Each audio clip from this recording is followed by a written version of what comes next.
Hey, I'm Mark Wilson. Thanks for joining me at Cooking with Wilson. If you're like me, you like brisket. If you're watching this show, you like brisket.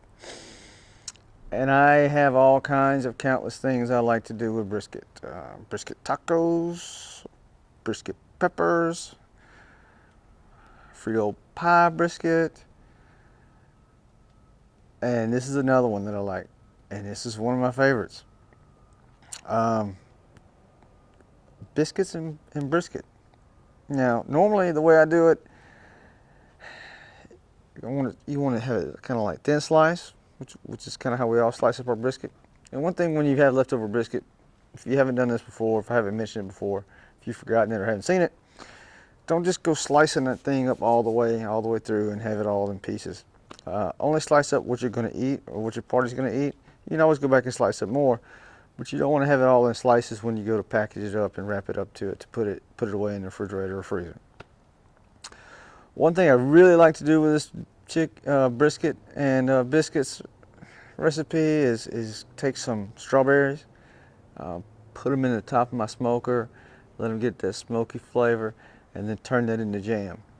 However, I realize most people watching this is not going to probably make their own damn jelly. So we're going to take a little byproduct way how to get the jelly out of the aspect of it. Key thing is getting the biscuits, but you can get your own biscuits at the store. The ones I'm going to make are gluten-free. The recipe and everything is always going to be in the description below. If you don't want to use gluten-free, just throw flour in there. There's a recipe for that too. Or hell, go out and get some O'Grady's. I don't care.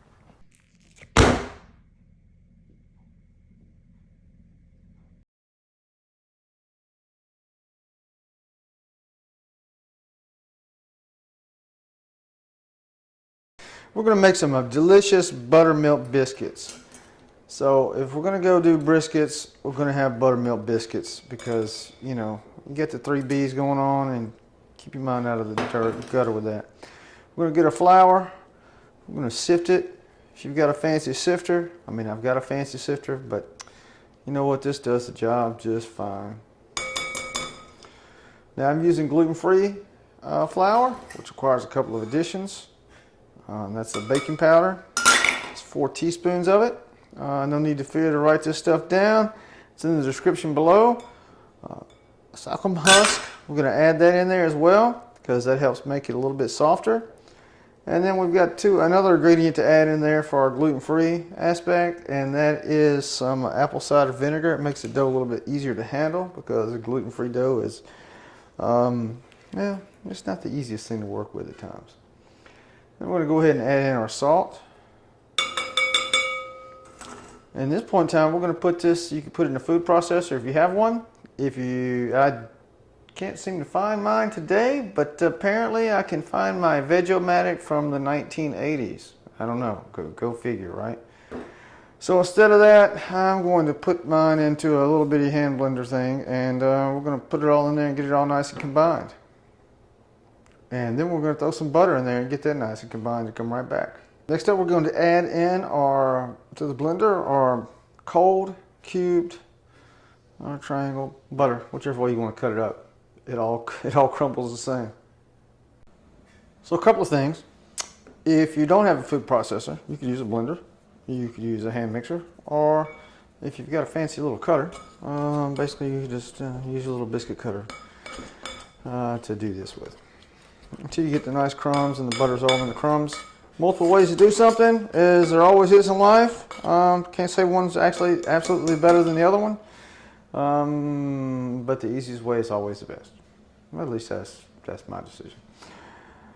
So we want to make a little well right in here, and next up we're going to pour a couple of things into it. So we've got our well. We're going to pour in our very, very cold. You want this to be cold. A lot of times we cook room temperature things. This is not one of those times. Butter has to be cold. Buttermilk has to be cold. We got our honey. I'm going to get that in there too. All right. Got that. And then since we're using gluten-free, put a little apple cider vinegar in there to help lighten up the flour. Otherwise it gets really kind of hard to deal with, and it really makes it a lot lighter. Now This is the best way to do it. It's just kind of mix it around with a spatula, just like this. Just kind of fold it around so you get it all nice and put together. Don't want to overwork this gluten-free flour. It's kind of testy when you do. Regular flour, you really don't want to overwork it either, but you know, it's a lot more forgiving. We got our oven at like 425. We're going to lightly flour this thing. We're going to put our dough out at, roll it. Really what we want to do is kind of push it into a rectangle with our hands. There is a thing of not having enough flour, and there's also a thing of not having too much. So, got our dough. Just gonna kind of press it out.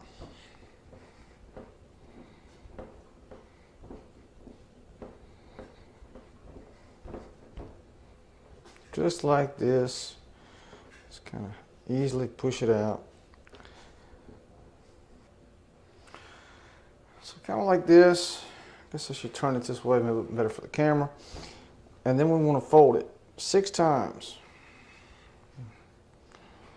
So that's one. And we're going to push it back out.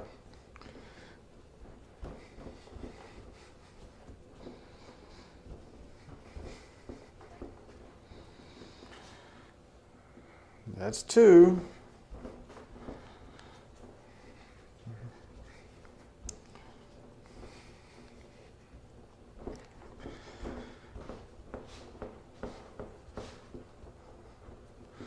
And again, that's 3. We're halfway there.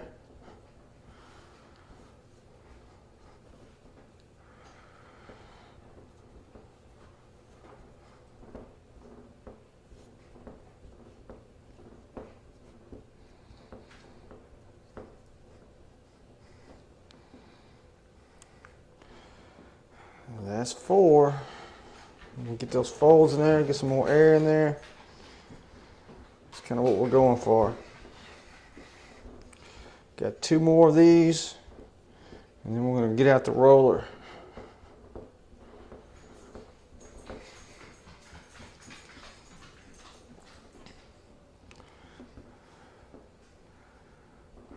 All right, 5.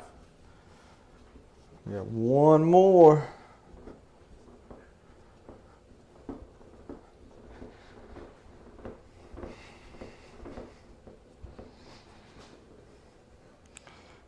And 6.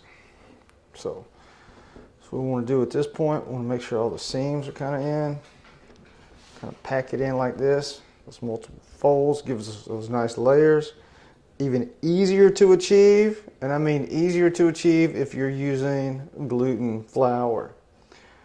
Gluten-free, a little bit more challenging. All right, so now I'm going to get the roller.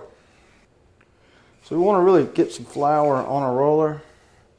Really don't want to start with it just being with nothing on it, because you don't want this bread to stick to it and then you got it peeling all over the place. Not so much fun.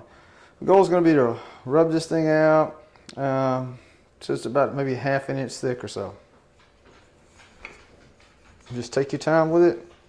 Don't get too aggressive.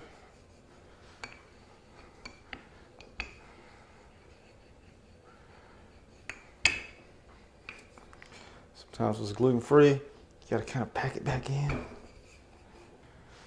So you can use a couple of different utensils to cut these with. A biscuit cutter, old school way. Dip this in some flour, push it in, pull it out.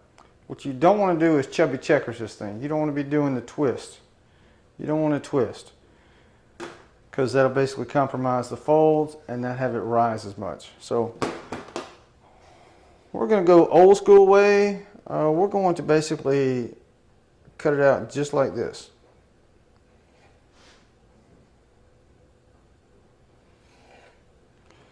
And I don't really go for perfection.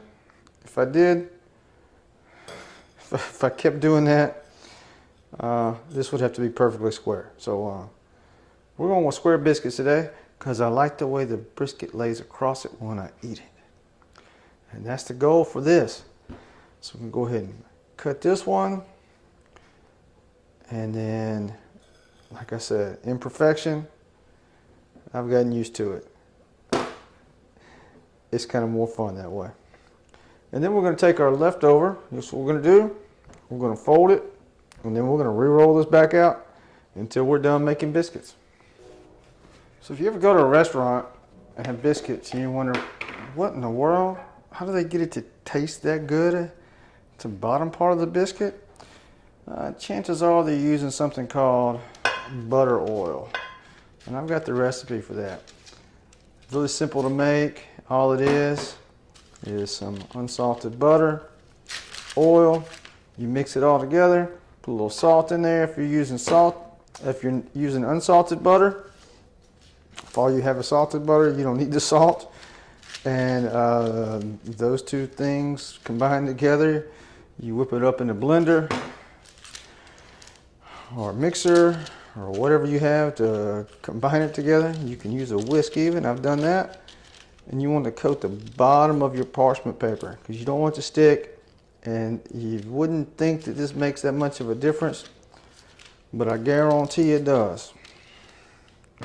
So now it's just a matter of placing our biscuits. Normally I do this on a cookie sheet, but we're going to do it right here on this. These are going to go in the oven about 425. Going to cook for about 15 minutes. Going to check on them, see how they are, and then hey, we'll get back to it. Here you have it, or fresh out of the oven, Flaky Buttermilk Biscuits. These are gluten-free style. Buttermilk biscuits. Got our eggs, cheese, brisket slices. Can't wait to put this together. It's going to be amazing. It always is. Normally, make some smoked strawberry jam. Just for this occasion. Realize not everybody's going to want to do that. So here's what we're doing. I have an amazing sweet pepper jalapeno jam. It is divine. Works perfect with this. Yeah, other than the smokiness of the strawberry, which is great, could say it may work even better. Just layer up the bottom, just like that. Get it covered. We'll take our brisket. Look at that, fat. Oh. Take 2 slices, put it on there. Our egg, nice cheese, nice crusted on there. Load it just like this. Take the other top of that part of the biscuit, layer it just like that. Now, I got to tell you, that's a breakfast sandwich right there.